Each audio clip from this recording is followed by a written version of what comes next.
If you're an Asian guy and you want to get the most aesthetic physique on the planet, then here is the right place for you. I'm going to be walking you through exactly my journey and what I would do if I had to start all over again. I've been doing this for about 18 years of training, and I don't think I have the most aesthetically pleasing, most shredded physique on the planet. I don't, but I definitely really like my body. And maybe there's some people that will like that too. But the main thing is I've transformed over 1,250 elite guys already. So I know a thing or two, especially on the genetic side of things. So hopefully I can give you a little bit of insight what I would do if I started over. So let's go all the way back in time into when I first started training. I was like the skinny fat kid. Okay, like literally really tiny arms.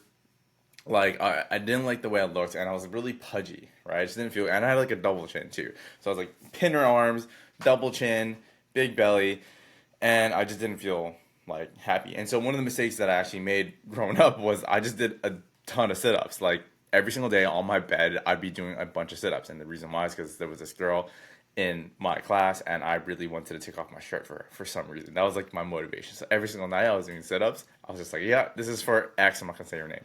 But that was kind of like what I did. And that was like the first time I was actually training. I just wanted to get abs for a really, really long time. And I started doing that when I was like 10 years old.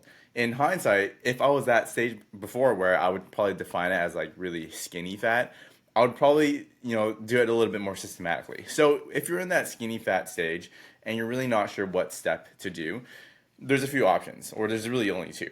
You can either, or there's three actually. You can either just drop more fat, right? So just go through shred, right? Or you can go through a bulk, or you can eat at maintenance. So what is the best option? Knowing me way back when, if I was like 13 years old, I would 100% just go through massive bulk. Like I would just eat as much as I can, eat a lot of protein. I would train super hard and just allow my growth hormone, its peak testosterone, like going through my system. I would just allow it to build a lot more muscle. But if I'm older than 30 years old, I would do things completely different. It's kind of almost like a reverse then, where if you're 30 and you have high body fat percentage and you're stressed out, you have a lot of cortisol levels, what's actually going to happen is your testosterone level is going to be at a pretty low level. So, and the reason why is because you have a lot of stress and you have a lot of body fat. Those two things in itself will compromise your testosterone in itself naturally, which means your ability to build muscle mass is a lot more difficult at that range. Now, what I would do if I was 30 years old and let's just say I was like 20 to even 30% body fat, I don't have a lot of muscle mass, I would personally go through a shred. Why? Because you just feel a lot better. You're gonna have a lot more energy. You're gonna feel a lot better. You're gonna see a lot of progress pretty quickly because when you go through a shred, you can really see like if you have a little bit of definition in your abs, you go through a little bit of shred. So you're gonna see it. You're gonna literally see your abs bulking through, and that's gonna give you a lot of motivation to continue doing what you're doing. Okay, so let's just assume you are 30 years old and you're like, all right, man, let's go through this cut. What is the first step, and what are the things that I would 100% avoid? So let's talk about the things I would avoid first. I would avoid doing crazy fad diets. So anything that's like really short term, anything that you cannot do for like 10 plus years, that's considered like a fad diet. So cutting out your carbs, might work short term. Juice cleanses, those are really, really short term because you literally cannot live off of juice. Imagine doing that for like 10 years. That'd be miserable. You'd be terrible. That'd be a terrible thing. Okay. Intermittent fasting, I mean, that could be a tool to be honest, but oftentimes you're just shortening your windows. It might be sustainable for you long term. It's just really up to you. And there's like a bunch of other ones. Like, I can't even think. There's like so many of these fad diets that I almost like lose track of. But the main thing you need to do for this phase is you need to be in a controlled calorie deficit. Okay. I tell this for all our clients. If I were trying to go through a calorie deficit, the first thing I need to understand is like how much of a calorie deficit do I need to be in? Okay. So obviously there's a bunch of calculators online. To be completely honest, like they're not really the most reliable because you need to actually know what your metabolic rate is. And there's so many different factors that will impact your metabolic rate, such as like your activity level, how much muscle mass you have, what is your body composition, what is your stress level, cortisol level, what is your testosterone, like there's so many different factors, right? So like how do you actually know? The best way of actually knowing is actually testing, okay? Doing a test on yourself. That means going through something called a DEXA scan, going to like a facility that offers that. And we have obviously like partners in there, but you go to the facility, get a DEXA scan, and they're going to give you a body composition. Literally going to be like, this is how much you weigh. This is how much you have for like body fat. This is how much you have for muscle mass. Okay, that's your starting point. But just, and it's also going to tell you like your resting metabolic rate. That's not super important. What you really need to do is you need to implement a plan that is systematized, that actually fits into your lifestyle, because you need to make sure this is something you can do for a long period of time. One of the biggest mistakes is people just look for these crazy freaking diets. They lose like 30 pounds in like the first month, but all of that is muscle mass, right? People don't realize that as you go through a calorie deficit, too big of a calorie deficit, you start to lose a lot of muscle mass, because it's literally going to take away your energy from the areas of your muscle so that it can fuel you and help you survive, right? So having a DEXA scan is quite important. A few reasons. When you implement the process in itself, you need to be able to measure what the difference is. So let's just say you implement a process and it's controlled, and you're doing a calorie deficit, and you're like, you know what, this is my maintenance calorie. I know that I'm eating this.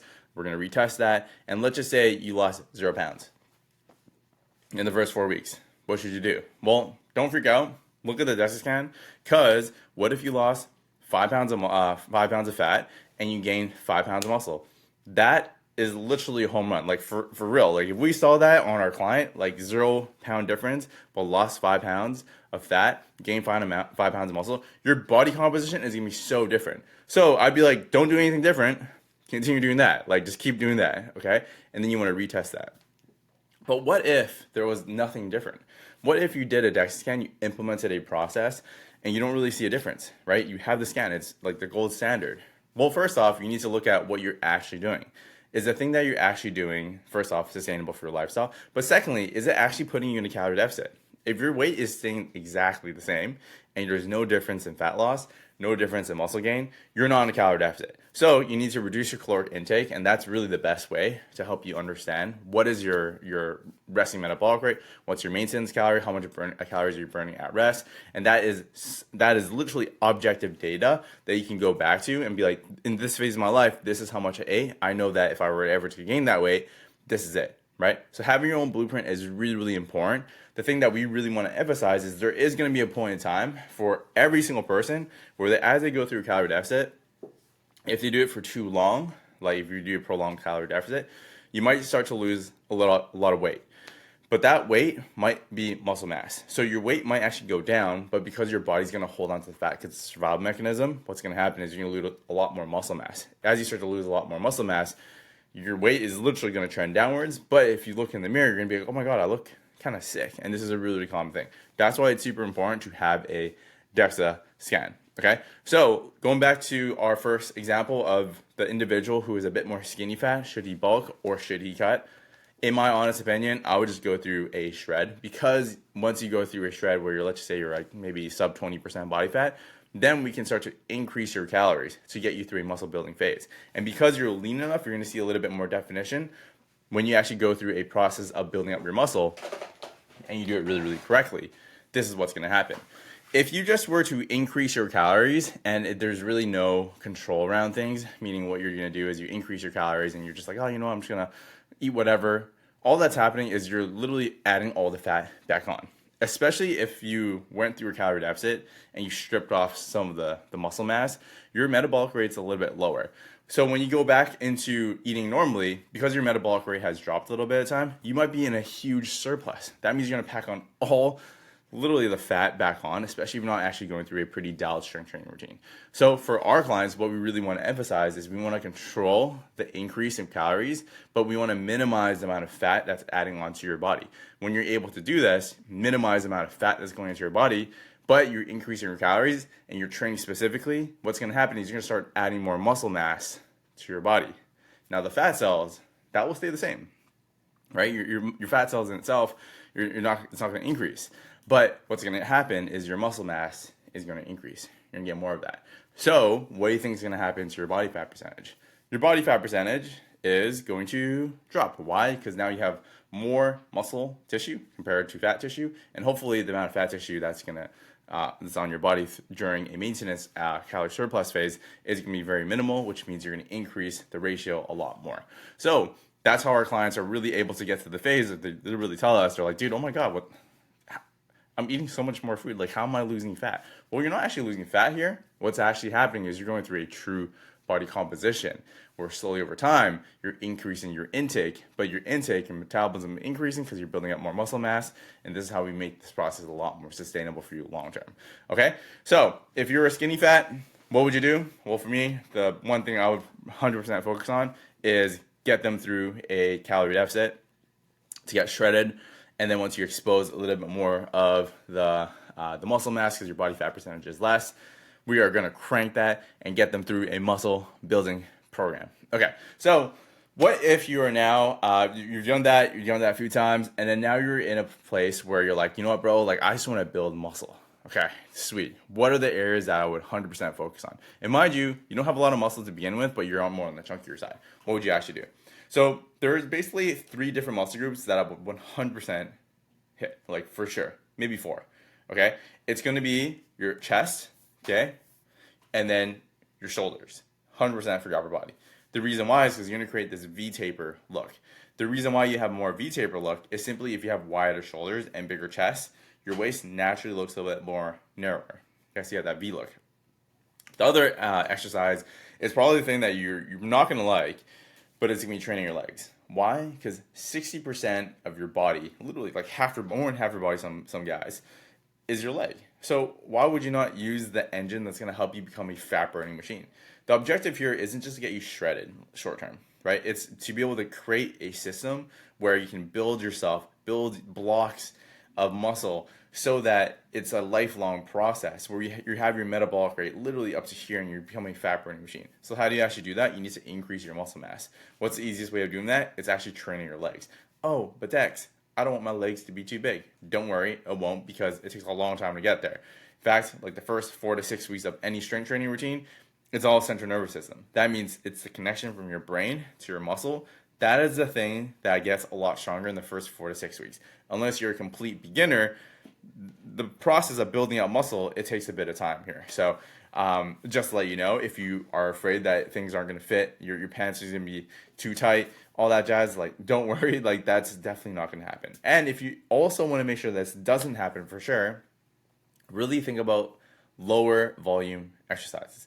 That means instead of doing higher repetition, which then creates a lot of stimulus for the muscle to fatigue, what you can focus on is just lower repetition, which then has more CNS activation. Your muscle is not going to be going as close to failure for the most part, longer rest time. So therefore, less of the muscle tissue actually rips, which then means there's less chance for it to actually grow. So some people, obviously you're kind of talking about like, oh, this is if I don't want my legs to get too big versus like building muscle mass for metabolism. These are completely different. In my personal opinion, we would get all our athletes going through a strength training process because it's really, really good for you. Like, it's not just like, hey, it's all about aesthetics. You want to make sure this is super functional. You want to make sure that when you're older, you're not just like going up and down stairs and being super tired, or you want to be able to run with your kids. If you want to do these things, you need to have strength in your legs. And especially if you're older than 30 years old and you're a man, risk for Achilles tendon rupture just goes up a lot higher, right? Achilles tendon rupture is one of the things where, like, if you don't really dial this in by the time you're like 60 or even 70, some individuals, they walk off a curb and then they rupture it. Why? Because the capacity is so weak. So it's also thinking about like future pacing yourself. Like, how can you create a plan so that essentially in a few years, like, you don't need to like worry about it so much. So might as well work on it now. So in terms of like the actual training protocol, I'm giving you the full thing right now. I would personally, if you had 5 days to work out, I would just go into upper day, lower day, have a rest. Upper day, lower day, rest. Upper day. I would do something like that. If it was only you had 3 days to train, I would just do full body training splits all the way through. Personally, for me, I do it a little bit differently because I'm more in like a maintenance phase. But I actually have like an upper body day, I have a lower body day, and then I actually have more like a conditioning plyometric day. And for me, I love those days. The plyometric days are a lot shorter. It's around like 40 minutes. And then the strength days, they're a good time. It allows me to like just get in the zone. So it gives me a lot more variety, right? And also something to consider is like how well can you build the fast twitch muscle fiber? Fast twitch muscle fiber is the thing that's going to help you live a long period of time. So that's really one thing that we really try to focus to push our clients towards.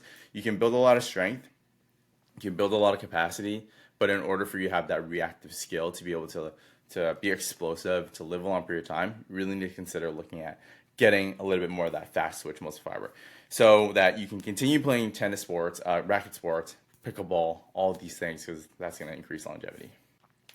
All right, so the next one is we're talking about specific body parts right now. Flat stomach. Like, how do we get rid of the flat stomach? Should you do like a bunch of sit ups like how I did it when I was younger? The reality is this: you can do a bunch of sit ups, but it's still muscle underneath. That means as you're training, doing sit ups, the muscle mass will start to increase, which is great if you want a lot more of the definition. However, if you want to lose the belly fat, the stomach area, the best way of doing that is really through dieting, through actually getting a nutrition protocol and making sure that this is super specific for you. One of the biggest mistakes that I often see for nutrition, there's a few ones, but the biggest thing is they only focus on nutrition when they're at home, when they're in routine. But in reality, a lot of our clients, they travel, they have business meetings and so forth. So it's really hard for them to actually like stay on track if they're in routine, if they don't actually have a plan when they travel. You need to make sure that the plan that you currently have is consistent with your lifestyle. Otherwise, what's going to happen is if you only can do it while you're in routine, let's just say when you're at home, if you have to travel, like you're not going to know what to do. But by actually creating a plan where it's very systematic for your lifestyle, it'll make sure that this is part of your life. And for us, one of the things that we really try to do for a lot of our clients is we really want to make this an identity change. It's part of who you are. Like when you're training and you're flying, when you're going to travel, like one of the first things we want you to do is like as soon as you land, you're training. Why? Because you're that guy, right? Plus, as soon as you land and you take a nap, like you're just not going to train. So we make it a priority. It's like the first thing you do when you land, you're going to look for a gym, you're going to train before you do anything. You make it truly a priority. And people are going to be like, oh my God, like, do I have to do that? Yeah, you have to do that. Why? Because that's who you are. You are the person that prioritizes their health above everyone else. You're the person that as soon as you land, you're going to look for areas to actually like fuel your body in training. You're not going to go out of routine. That is discipline, but more importantly, this is an identity change. When people can get to this place where it's an identity change, no longer are people looking at like the diets, looking at XYZ. They're just in routine. Things are so autopilot. They feel bad for missing workouts. And that's actually a really, really good thing. They feel almost like guilty. That means if they feel guilty about doing something, it means that it's part of who they are. And if it's part of who they are, it means that you're no longer ever going to need this place of, oh, I need more willpower. Oh, I need more motivation. The reason why is because you made that change. Draw a line in the sand, step over, and you became that person. So getting that flat stomach, it's all about nutrition. I'm kind of going on a tangent right now, but a lot of it is really trying to create things systematized to your life so that it's just part of who you are. Okay, so the next thing is jawline. So what type of exercise can we do for that? There's no specific exercise for that. If you think about the jaw right here, this is what we call the mandible. You have the masseter here, so it's like chewing. So you could chew a little bit of gum for sure. It's going to give you a little bit more of that, the muscle on the side here. But the actual jawline itself, that's all from reducing belly fat or reducing fat in general. And you can't spot reduce that. So again, it's coming down to being in a calorie deficit and making sure it's sustainable for your lifestyle. So other things I would really consider for actually optimizing your health in general is something known as HRV and breath work. HRV is basically the inverse for your heart rate. So for a lot of people that we work with, they're pretty stressed out for the most part, like a lot of business owners, CEOs, and executives. That means their cortisol level is pretty high. Their heart rate at rest is pretty high. That means if their heart rate at rest is pretty high, your heart rate variability is going to be the inverse of that. It's going to be the opposite. So if your heart rate's high, your heart rate variability is going to be low. It means as you're going on a downtrend, it means that you need to really focus on your recovery because your CNS is like this. One of the common mistakes that we often see is people don't really track this, but also they might be going through a really stressful time at work. Cortisol's up to here. And instead of just going through a deload and like taking a rest day, they don't even care or they don't know. And they go through a crazy intense, high intensity workout class. And this is literally going to make you like burn out CNS wise, right? Why? Because you're just like up here and then you go do an exercise where it's going to increase your heart rate like so much, you're going to burn out, right? And that really becomes unsustainable. Your cortisol level just continues to rise. You're like, oh, you're literally just going to burn out here. And then it's not as effective, not able to recover. You become really, really stressed out. It affects your sleep. So one of the things that we really highly recommend is looking into getting HRV.